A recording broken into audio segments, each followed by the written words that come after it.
అందరికీ వినాయక చవితి శుభాకాంక్షలు. వినాయక చవితి అనగానే అంటే వినాయకుడు అనగానే మనకు గుర్తొచ్చే ఒక అందరికీ బాగా సుపరిచితమైనటువంటి ఒక శ్లోకం, శుక్లాంబరధరం విష్ణుం శశివర్ణం చతుర్భుజం ప్రసన్నవదనం ధ్యాయేత్ సర్వవిఘ్నోపశాంతయే.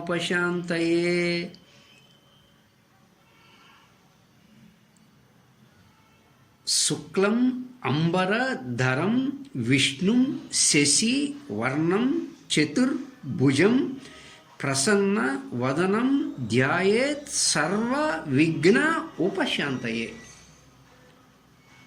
అంటే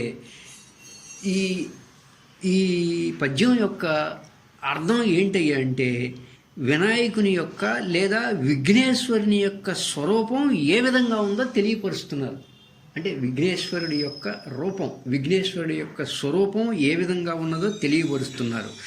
అంటే శుక్లాంబరధరం, తెల్లని వస్త్రమును ధరించిన వాడును, విష్ణు అంటే విశ్వమంతా వ్యాపించినవాడు కనుక విష్ణువు అంటారు. అలా విశ్వమంతా వ్యాపించినవాడు వినాయకుడి యొక్క స్వరూపం అన్నమాట.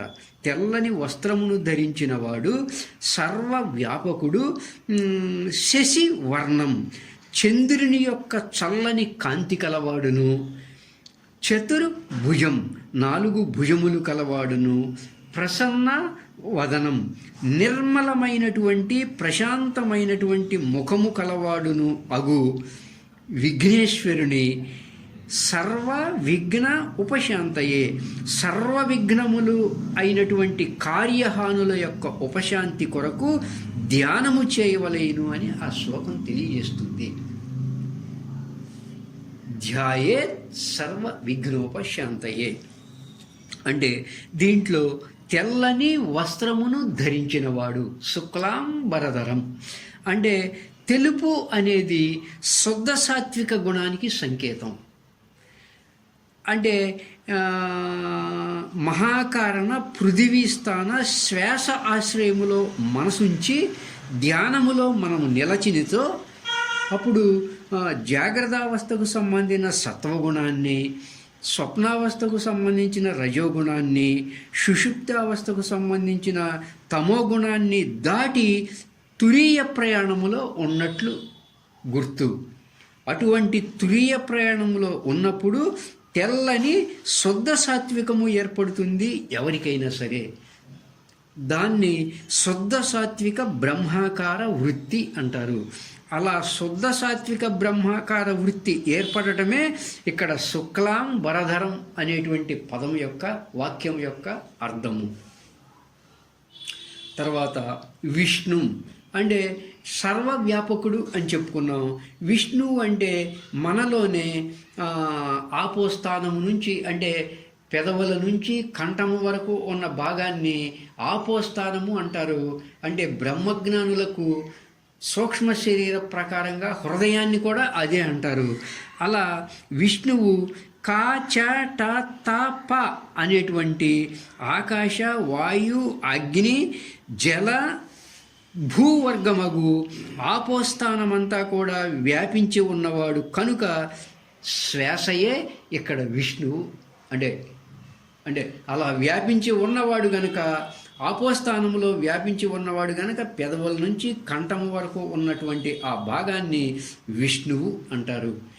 అంటే పంచభూతాలలోనూ సూర్యచంద్ర నక్షత్రాది గ్రహాలలోనూ సమస్త జీవుల్లో సర్వకాల సర్వావస్థల్లో అంతటా వ్యాపించి ఉన్నవాడు విష్ణువు అనబడతాడు.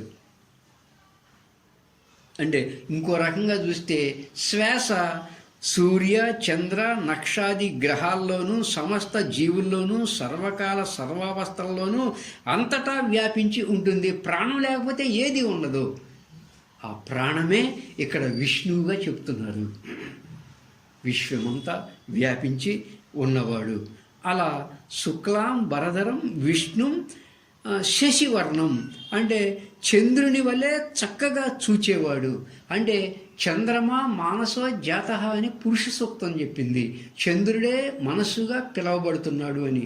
అంటే చంద్రుడు మనస్సు, మనస్సే చంద్రుడు. అంటే శుద్ధ సాత్విక మనసు వల్ల ఎవరైతే ధ్యానములో ఉండి అవిద్యను నిర్మూలించుకొని శుద్ధ సాత్విక విద్యను పొందుతారో, అలా శుద్ధ సాత్విక మనసు వల్ల ఆహ్లాదంగా ఉంటాం. అంటే ధ్యానములో నిలిచినప్పుడు ఏర్పడేటువంటి శుద్ధ సాత్విక మనసు మనల్ని మన స్వస్వరూపం వైపు ప్రయాణించే విధంగా చల్లగా ఆహ్లాదకరంగా ఉంచేటట్టుగా చేస్తుంది. కాబట్టి మనసే చంద్రుడు. అలా ఈ శ్వాస అనేటువంటి వినాయకుడు చంద్రుని వల్లే చక్కగా చూచేవాడు అని అన్నారనమాట. చతుర్భుజం అంటే 4 భుజములు కలవాడు. ఒక చేతిలో గండ్రగొడ్డలు ఉంటుంది ఆయనకి, ఇంకో చేతిలో లడ్డు ఉంటుంది అంటే ప్రసాదం, ఇంకో చేతిలో మోదకం ఉంటుంది, ఒక చేయి భక్తులకు అభయమిస్తున్నట్లుగా ఉంటుంది. ఇలా చతుర్భుజం 4 భుజములు కలవాడు వినాయకుడు. చతుర్భుజం అంటే ఒక చేతిలో గండ్రగొడ్డలు ఉంటుంది. గండ్రగొడ్డలు ఏం చేస్తుంది? దేన్నైనా సరే నరుకుద్ది. కాబట్టి ముందు అంతర్గత ప్రయాణం అనేటువంటి ధ్యానము ద్వారా మనలో ఉన్నటువంటి అవిద్యను లేదా అజ్ఞానాన్ని కడిగి వేయాలి లేదా నరికి వేయాలి ఆ గొండ్రగడ్డలతో అని అర్థం. అలా ఎప్పుడైతే అజ్ఞానాన్ని ఆ గండ్రగొడ్డలతో నరికి వేశామో అప్పుడు మనకి జ్ఞానం అనే లడ్డు ప్రసాదం దొరుకుతుంది. ఎప్పుడైతే బ్రహ్మజ్ఞానము అనేటువంటి ప్రసాదాన్ని పొందుతామో అప్పుడు ఆ బ్రహ్మానందం అనబడేటువంటి మోదకాన్ని సిద్ధింపజేసుకుంటాము. ప్రతి జీవి ఆనందాన్నే కోరుతుంది. ప్రతి జీవికి భగవత్ ప్రసాదమే ప్రీతికరమైనది. అప్పుడు అభయస్థితులమై ఉంటాము. అంటే ఎప్పుడైతే మనలో ఉన్న అవిద్యను లేదా మనలో ఉన్నటువంటి అజ్ఞానాన్ని తెగనరికి, అజ్ఞానం అంటే ఎవరైతే తన స్వరూపాన్ని ఎవరైతే తెలుసుకోలేరో అదంతా అజ్ఞానమే. లేదా ఎవరైతే పరమాత్మ స్వరూపాన్ని ఆత్మస్వరూపాన్ని తెలుసుకోకుండా ఉంటారో ఆ ఉన్నంతకాలం అజ్ఞానంలో ఉన్నట్లే.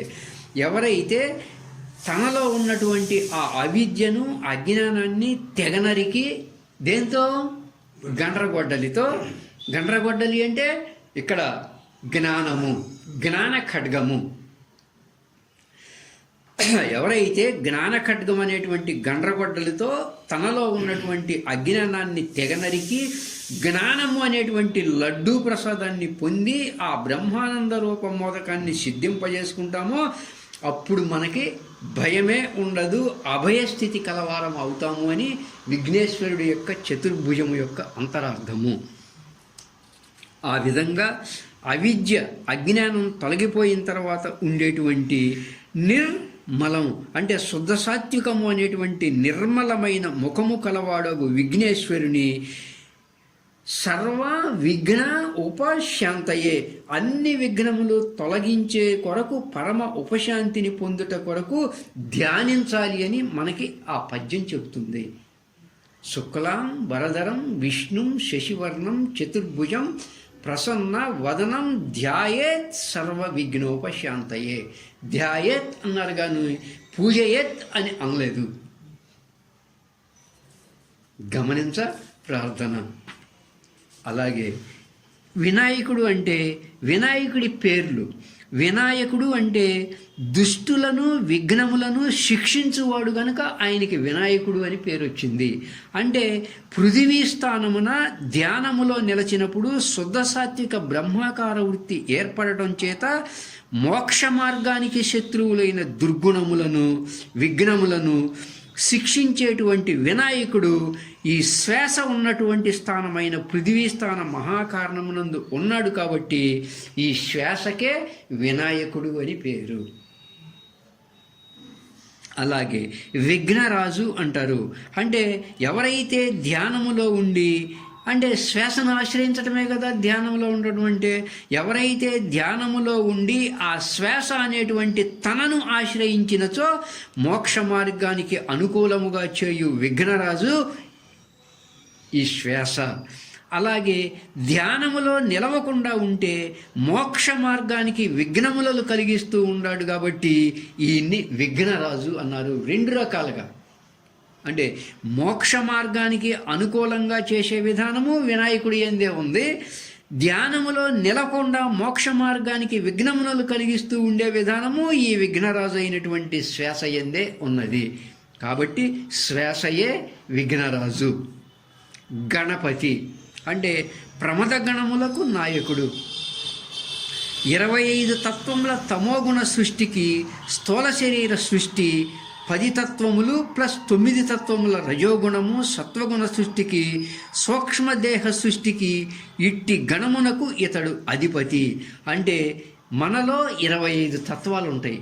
ఆ 25 తత్వాల తమోగుణ సృష్టికి 19 తత్వముల సూక్ష్మ శరీర దృష్టికి ఇట్టి గణమునకు ఇతడు అధిపతి. కాబట్టి సకారమగు ఈశ్వర స్వరూపములో ఉన్నటువంటి ఈ శ్వాసయే ఇక్కడ గణపతి. అంటే శ్వాస లేకపోతే 20 తత్వాల గణములు ఉండవు. కాబట్టి ఈ 25 తత్వాల గణములకు అధిపతిగా ఈ శ్వాస అనే వినాయకుడు ఉన్నాడు. కాబట్టి ఈయన్ని గణపతి అన్నారు. లంబోదరుడు అంటే ఎవరికైతే వ్రేలాడేటువంటి పొట్ట ఉందో అతన్ని లంబోదరుడు అంటారు.